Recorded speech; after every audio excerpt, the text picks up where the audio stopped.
certains jours, Sarthe toujours, certains jours sur l'association du Barbillon de France qui vient de naître ici, dans une rivière, en l'occurrence Luynes, puisque c'est à Sault-sur-Huisne, grâce à un homme qui s'appelle William Vacher. Bonjour. Bonjour. Merci d'être venu Merci de m'accueillir. Nous parler de ce barbillon. Pourquoi le barbillon? Le barbillon, en fin de compte, c'est un petit surnom du poisson, le barbeau. Et c'est un cyprinidé qui a un intérêt, qui n'a pas un fort intérêt en France par rapport à sa pêche ou par rapport à sa nourriture, quoi. Bon. Au niveau culinaire, il est pas vraiment bien comme le brochet, les truites et tout ça. Et il est bon ou pas? Moi personnellement je mange pas le poisson, mais c'est un poisson qui est un peu gras et avec le PCB et tout ça, je sais pas conseillé de pouvoir le manger. Je comprends. On en parle en détail dans un instant, et puis on parle surtout d'un endroit qui a l'air fort sympathique. En tout cas, ce qu'on en découvre sur Internet montre que c'est effectivement joli comme tout. Un autre endroit qui est joli quand il y a personne dessus pendant 363 jours dans l'année, et pendant 2 jours c'est la folie. C'est je sais pas d'ailleurs comment il s'appelle. Au tractocross de Laigny-en-Blain. Damien Jalot, bonjour. Bonjour. C'est comment s'appelle le lieu? Le lieu, c'est la Tremblay. La Tremblay. Parce qu'il a été fait un circuit de tractocross. Depuis maintenant, il a été fait depuis une vingtaine d'années. Ouais. Bon, il est utilisé que pour ça. Il est utilisé que pour ça. On va essayer de le développer un peu plus tard dans l'avenir, mais aujourd'hui, il est utilisé que pour ça. Donc toute l'année, les petites bêtes, elles vivent tranquilles, sans être embêtées? Toute l'année, non, parce qu'on travaille dessus un peu toute l'année pour essayer de continuer à l'améliorer, mais non, on va essayer de le développer pour qu'il soit utilisé un peu plus souvent. Bon, et vous allez nous parler de ce tractocross, parce que c'est quand même un sacré événement, qui est né en Sarthe. Hein, c'est clair. Et qui s'est développé partout, même jusqu'en Belgique, enfin on en parlera tout à l'heure. Bon, alors, William Vacher, vous n'êtes pas sartois? Du tout. Vous êtes arrivé il y a combien de temps ici? Il y a 4 ans, par le biais de ma femme maintenant. Voilà, vous étiez pêcheur? Toujours, oui. C'est mon papa qui m'a appris la mécanique et la pêche, donc j'ai gardé les deux comme métier, comme passion. Et en arrivant à Sault-sur-Huisne, vous avez tout de suite repéré un endroit intéressant? Oui, tout à fait. J'ai commencé à pêcher le barbeau dans Luynes, comme il est bien représenté, et je suis allé souvent à Sault-sur-Huisne. C'est un petit lieu bien tranquille où on peut pêcher tranquillement. Le berceau des rillettes. Hein, Oui, tout à fait. Oui, alors, oui. Vous avez fait un film. Ce film, il est visible sur Internet. On va le voir en même temps que vous vous exprimez, qui nous fait prendre conscience effectivement de l'intérêt de ce lieu. Oui, c'est un lieu qui est qui est resté assez sauvage de par plein de choses. La nature en elle-même a fait les choses bien. Il y a un petit bras de Luynes qui permet justement aux poissons de pouvoir se reproduire à ces endroits comme nous Goujon. Et la morphologie de la rivière à cet endroit permet aussi aux barbeaux de pouvoir se reproduire et d'y vivre. Et en plus, il y a un intérêt patrimonial, si je ne m'abuse. Oui, il y a le pont romain. Oui, tout à fait. Il y a le pont romain. Il y a aussi l'église de Sault-sur-Huisne. Mais je ne sais pas s'ils sont préservés ou pas. Bon, mais en tout cas, vous dites qu'il faut faire quelque chose. Oui, et alors, il y a 4 tout à ans, fait. vous avez décidé de vous lancer dans cette aventure. Oui, enfin, moi, en y allant pêcher régulièrement, je me suis aperçu que le lieu commençait à se dégrader, vu que l'association locale de pêche a arrêté. Et une autre association a repris, mais ne s'est pas occupée des baux de pêche. Donc, du coup, au fil des années, j'ai vu que le site se dégradait, donc je suis allé voir monsieur le maire. Je lui ai expliqué ma crainte de voir le lieu vraiment dépérir. Donc avec quelques collègues, on a commencé à nettoyer le site. On a enlevé tous les déchets que l'homme peut laisser. Et il en laisse beaucoup des déchets, hein. Oui, on voit oui, bien, oui. D'ailleurs on les aperçoit sur les images là. Alors non seulement vous n'êtes pas contenté simplement de ramasser les déchets, vous avez fait un peu de débroussaillage. Oui, on a réhabilité le site pour pouvoir que les pêcheurs puissent accéder à des postes. Nous avons créé de nouveaux postes aussi pour toutes les techniques de pêche. C'est-à-dire disons qu'il y a des postes qui sont bien propices pour la pêche, par exemple au leurre, pour pêcher le carnassier, perche, brochet, cendre. Et il y a d'autres postes qui ont été créés pour pêcher au feeder, où on a un peu dégagé en hauteur, comme c'est une pêche au lancer, qui est assez répété.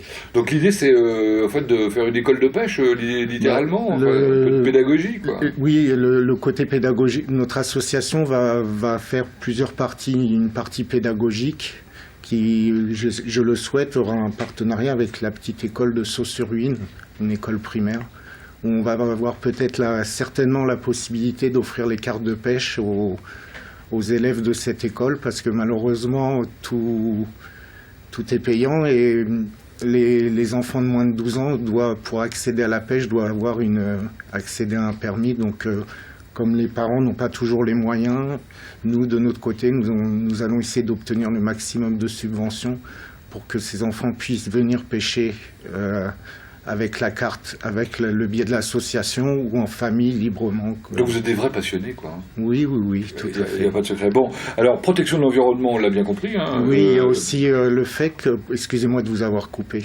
Non, je vous en prie. C'est le fait que l'environnement, l'huîne est dans un sacré état. J'en profite pour venir pour un peu dire que l'huîne n'est pas. Les gens considèrent que l'huîne est une poubelle et on retrouve à chaque décrue... Encore aujourd'hui? Oui, on retrouve encore à chaque décrue des morceaux de plastique, des bidons, on en ramasse à tout va et on pense que ça peut venir en amont. Et en amont, on a une grande ville qui s'appelle La Ferté-Bernard où malheureusement l'huîne est aussi dans un très mauvais état. Bon, donc vous poussez un cri en disant il faut... Un cri, oui, j'essaye de faire... Avoir conscience de quoi. Oui, voilà. Qu'il y a la PPMA de là-bas, ça serait bien aussi qu'elle puisse, de son côté, un peu nettoyer les berges de l'huîne. Et alors, parlons du barbeau maintenant. Oui, le barbeau, c'est un cyprinidé. C'est un poisson qui, malgré sa morphologie, a une très forte puissance. Comme je vous le disais tout à l'heure... C'est quoi comme importance de poisson? C'est un poisson qui est fusiforme, qui est très long, qui peut mesurer, enfin dans la rivière Luynes, il peut monter jusqu'à 4-5 kilos. C'est un poisson qui est fouisseur, qui se nourrit que au fond, mais qui est très très fragile. Et quelle est son utilité dans l'écosystème? Dans l'écosystème, le fait qu'il fouisse toujours les pierres, il dégage tous les sédiments qui sont entre les pierres et il permet de pouvoir nourrir les plus petits poissons, les alevins et tout ça. Donc il est important de le préserver? Oui, tout à fait. Oui. Et vous pensez qu'il est en danger? Oui, dû éventuellement dans notre rivière... dans différentes rivières, les réaménagements de rivières, des fois détruisent les zones de frayère et c'est un poisson qui quand il va se reproduire, est en micro-migration. C'est-à-dire qu'il part de 500 mètres à plusieurs kilomètres se reproduire là où il est né.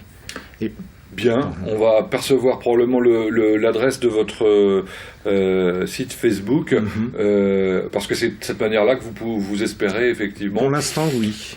Trouver des adeptes en quelque sorte qui vous accompagnent. Vous êtes combien aujourd'hui? Pour l'instant, nous sommes deux membres du bureau. Nous comptons notre premier adhérent et c'était important d'avoir un premier adhérent, un jeune de Sceaux-sur-Huisne où nous allons lui offrir la carte de pêche. Très bien, écoutez... pour voir qu'il puisse se permettre d'aller pêcher. On vous souhaite bonne chance. Je vous remercie. L'association du Barbillon de France, c'est simple, sur Internet, Barbillon de France, oui. Et on trouve facilement sur Facebook. Vous êtes pêcheur, vous? Ah non, du tout. Ça vous est jamais arrivé? Si, ça m'est déjà arrivé, mais c'était un peu trop long pour moi. Comme tout le monde, plus ou moins. Bon, on parle tractocross maintenant.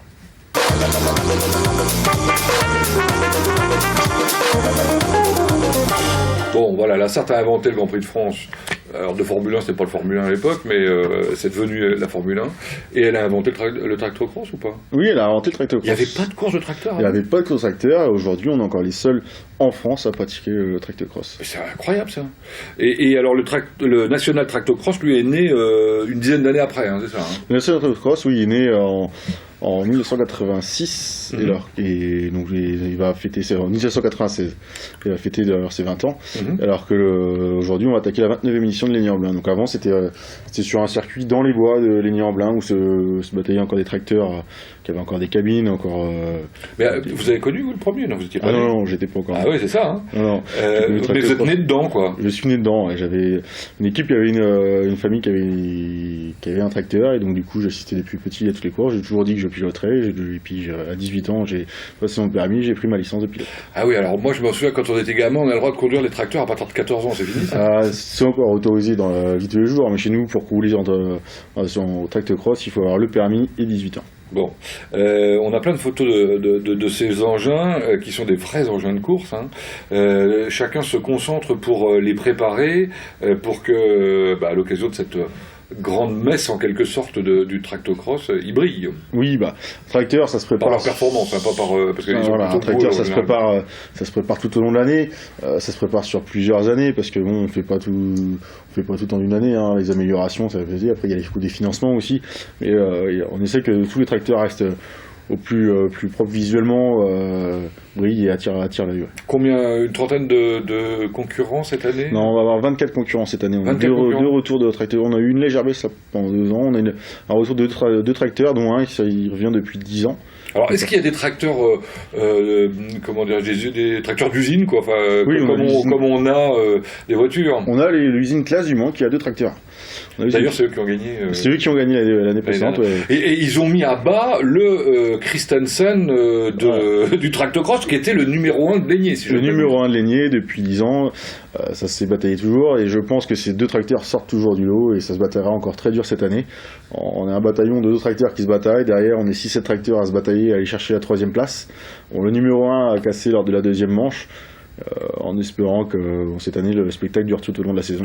Bon, alors c'est un vrai spectacle, et pour que ce soit un vrai spectacle, voilà, il y a ce qui se passe là en ce moment à l'écran, à savoir qu'il y a un départ type 24 heures. Type 24 heures, ouais. Donc et le public participe. Le public, oui, commence des comptes à 5, 4, 3, 2, 1 avant d'agiter le drapeau tricolore. Et là, c'est vraiment assez stressant au moment où on se jette sur le tracteur, on doit s'attacher avant de partir. Certains démarrent avec des boutons poussoirs, beaucoup démarrent en appuyant rien que sur l'embrayage, le tracteur démarre avec des systèmes de pompe c'est gagner toujours du temps. Le système fait comme ça et c'est assez stressant. Le premier tour est toujours le plus stressant. Alors si on parle technique un peu puissance, ça représente quoi pour ce tracteur-là? Sur des moteurs d'origine, on va être sur des moteurs de 80 chevaux qui sont bien sûr maintenant préparés, donc après c'est difficile de savoir comment ils développent, mais bon, pour atteindre sur certains une vitesse de 80-85 km/h en vitesse de pointe. En bout de ligne droite, quoi. En bout de ligne droite, vraiment en bout de ligne droite. Sur le circuit comme Lénier, on doit attendre que les 75 km/h. Oui, parce que ça dépend des circuits, parce que vous avez fait des petits, il y a effectivement d'autres courses ailleurs, en France. Oui, on a une course depuis 4-5 ans qui se déroule le 28 août à Bonnet, la fête de la Saint-Gilles, donc ça marche très bien. Et c'est vrai qu'on essaie de développer donc, le tractocross à travers toute la France. L'année dernière, on était dans le Puy-en-Velay, on a été en Vendée, on a travaillé un peu sur toute la France, beaucoup en Bretagne. J'évoquais tout à l'heure le fait que vous étiez même allé rencontrer nos amis et cousins, les Belges. Oui, on a été 2 fois en Belgique. Moi, je suis pas allé la première fois, j'étais encore trop jeune, j'y étais il y a 5 ans. Ouais, c'était une très belle fête et on espérait développer un tractocross belge pour avoir un championnat et essayer de se faire un championnat mutuel, faire une finale mutuelle et beaucoup étaient partants, mais on a pris le risque de se lancer. Ça représente quoi l'investissement pour les participants? Alors l'investissement, bon, après il y a la licence, la cotisation au TC pour pouvoir se couvrir au niveau des assurances, donc c'est 500 €. Après bon, il faut l'achat d'un tracteur. En général, on travaille à partir d'un tracteur plutôt d'occasion. Plutôt ancien, plutôt russe. Bon, tout le monde essaie. Sauf classe. Oui, encore maintenant ils utilisent encore des pièces qu'ils améliorent toujours. Donc des parties comme leur train avant qui est brut de fonderie, qui est pensé par des gens. C'est ça qui est beau à voir. C'est des tracteurs qui sont pensés par des gens. C'est les amoureux de mécanique, ils verront des trucs qui verront nulle part ailleurs. Bon, évidemment, il faut plusieurs pilotes. Donc les équipages sont composés de 2 à 4 pilotes. Où chaque manche se déroule. Oui, il y a carrément, on a oublié de dire, il y a 8 manches, c'est énorme. Ouais, il y a 8, chaque tracteur fait 4 manches. Donc les chronos se déroulent le dimanche matin. Les 12 meilleurs tracteurs vont être ensemble et 12 moins bons ensemble. La première manche se déroule par les 12 moins bons. Les 6 premiers remontent en A, et les 6 derniers de A redescendent en B. Et ce sont des manches rapides. 15 minutes plus de tours. Pourquoi 15 minutes plus de tours et pas 15 minutes par exemple? Bon, c'était ou X tours. C'était pour réduire un peu le temps de course parce que physiquement c'est vraiment très dur. Moi, j'ai fait beaucoup de karting, des roulettes de 3 heures, on en faisait largement, mais là au bout de 10 minutes, un quart d'heure, 10 minutes, il y a pas de suspension? Certains tracteurs ont des suspensions avant. Maintenant, aujourd'hui, pour le confort du pilote, il y a des suspensions sur le siège et des suspensions avant. Mais on ne veut pas de suspension arrière. Il n'y a pas de cabine climatisée, etc. On est bien d'accord. On est bien d'accord. Alors que dans la vraie vie, il y en a. Ah bah, oui, c'est très confortable. Nous, on veut pas de suspension arrière pour garder le style tracteur, sinon ça deviendrait vraiment trop des buggy. Est-ce que les pilotes s'entraînent? Les pilotes s'entraînent un peu chez eux, un peu sur des champs, c'est un peu limité. Évident, hein. Voilà, c'est un peu limité. Parce que là, le terrain, clairement, vous l'avez fait pour qu'il y ait un certain nombre d'obstacles, de bosses, voilà, de creux. Le terrain a été modifié cette année parce qu'on a mis en place un tour joker pour essayer de redynamiser la course. Quand certains partent devant, chaque tracteur devra passer une fois le tour joker, et redynamiser un peu le spectacle. Mais non, il n'y a pas vraiment d'entraînement, donc c'est vraiment une piste qui est dédiée à ça. On va essayer l'année prochaine de pouvoir organiser peut-être des entraînements avant ou entre les courses. Et c'est vrai que c'est difficile pour les jeunes pilotes de les développer, vu là on fait en moyenne 2 à 3 courses par an. C'est vraiment difficile d'apprendre oui. Parce que moi je vois j'ai vraiment appris à piloter au bout de 2-3 ans. Donc on pourra bientôt louer la Tremblay alors. On va essayer de développer ça. Ouais. Alors faut pas que les voisins, vous êtes loin des habitations? Non, d'accord, justement, donc faudra limiter ça. Parce que j'imagine que ça fait encore du bruit. Hein. Bah, après, faut que ça reste occasionnel et pas intensif, comme on sait très bien que pendant ce week-end, c'est de samedi au dimanche, de samedi matin à 9h à dimanche 20h. Les voisins, je pense qu'ils partent, soit ils viennent, ils sont passionnés, soit ils partent. Alors ceux qui viennent, sont des gens évidemment de l'entourage, l'environnement, etc., plus des spectateurs extérieurs. J'étais surpris, vous attirez beaucoup de monde. Hein. L'année dernière, on a dû faire 3200 entrées. Pas mal, hein. Non, c'est très bien. On a des passionnés qui sont là dès le dimanche matin, avant l'ouverture des billetteries, qui sont avec leur chaise et qui veulent leur place et qui sont là tous les ans. Donc ça, c'est super beau à voir quand on arrive tous les équipages à 8h et qu'on voit déjà qu'il y a des gens en train de faire la queue ou qui sont déjà installés. Donc c'est super beau à voir. Non, ça, en espérant que le temps soit là dimanche. Oui, et autour, il y a ce qu'il faut, il y a buvette, il y a tout ce qu'il faut, il y aura la restauration sur place et les buvettes sur place. Oui. Bon, très bien. Avec normalement une animation d'un camion cross qui devrait venir pour faire des petits défis sur la ligne droite avec des tracteurs. Et puis alors, comme les 24 heures, vous avez la parade des pilotes. Hein. On a une parade, oui. On fait un défilé après au niveau de 14h où là tous les tracteurs défilent avec tous les équipages. Voilà. C'est un truc assez familial, donc c'est vrai qu'il y a beaucoup de familles dans le public. Ça permet de créer un lien un peu plus avec le public, de remercier vraiment le public qui vient nous voir et que nous, Est-ce qu'elle est précédée la parade de la fanfare de Laigné-Saint-Gervais? Parce qu'il y avait une belle fanfare. Alors, je ne sais pas si elle existe toujours, je suppose que oui. Non, elle n'est pas parée, non, mais c'est une idée qui peut être à venir. Bon, voilà. Sur la MTV, vous avez noté, on a fait une proposition et peut-être que l'année prochaine, on aura donc la fanfare. C'est une idée qui peut être à venir. À moins qu'on l'ait même cette année, directement, après tout, hein, pourquoi pas. Écoutez, on va vous souhaiter, on va croiser les doigts pour vous. Hein. Ah oui, en espérant qu'il fasse beau, si le temps le permet. Ça devrait être sympa. Le plus jeune, le plus vieux? Le plus jeune doit avoir tout juste 18 ans, parce que c'est le minimum. Et le plus vieux, je crois qu'il doit avoir 53-54 ans. D'accord, ah oui, après on peut plus, hein, on est lessivé. Il y a eu plus vieux, il y a eu jusqu'à plus de 60 ans. Bon, et vous êtes trésorier dans tout ça? Trésorier du NTC, ouais. Donc nous, il y a l'association SLD qui organise la course de Laigné, l'association NTC vraiment qui organise toutes les courses, le championnat, le règlement, qui organise le règlement, parce que tous les tracteurs ont passé un contrôle il y a 15 jours sur le terrain de Laigné, justement, contre les sécurités, des pare-chocs, des dimensions. Ah oui, c'est votre pesage à vous, quoi. Voilà, c'est notre pesage à nous, c'est le contrôle de toutes les sécurités pour vraiment que les pilotes, en cas de chute de tonneau du tracteur reste en sécurité. C'est le terrain de la Tremblay, vous prenez la route du Lude, c'est ça, hein? Oui, c'est ça, la route du Lude, et il y a un grand panneau sur votre gauche qui vous indiquera. Voilà. Merci Damien Génaud. William Vacher, on rappelle, donc l'association du Barbillon de France, pour ceux que ça intéresse.